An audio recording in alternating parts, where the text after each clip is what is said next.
गांधी जी की अंतिम इच्छा। गांधी जी के 19 रचनात्मक कार्यों में से उनकी सबसे प्रिय अंतिम देन प्रकृति चिकित्सा ही थी। वे अपने जीवन के अंतिम वर्षों को प्रकृति चिकित्सा द्वारा बीमारियों की सेवा करने तथा उसको स्वास्थ्य को ज्ञान देने में बिताना चाहते थे और इस कार्य के लिए उन्होंने पुणे से 18 किलोमीटर की दूरी पर 23 मार्च 1946 को उल्ली कांसन नामक एक छोटे से गांव में निसर्गाचार आश्रम नाम के प्रकृति चिकित्सालय की स्थापना की थी। दादाजी डॉक्टर दीन शाह मेहता ने पूना में प्रकृति चिकित्सालय खोला था और जून 1944 में गांधी जी वहां ही ठहरा करते थे। जब भी वो पूना आते उसका उद्देश्य अपने प्रकृति चिकित्सा विश्वविद्यालय बनाने का था। उनकी अंतिम देन प्रकृति चिकित्सा ही क्यों थी? गांधी जी भविष्य दृष्टा और दूरदर्शी थे।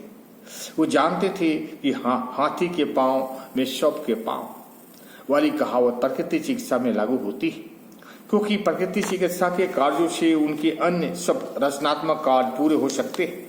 उनके सारे रचनात्मक कार्यों का केंद्र बिंदु प्रकृति चिकित्सा ही। प्रकृति चिकित्सा के सभी रचनात्मक प्रवृत्तियों का समन्वय और समावेश है। वे एक दूसरे से इतने जुड़े हुए हैं कि अलग से हो ही नहीं सकते।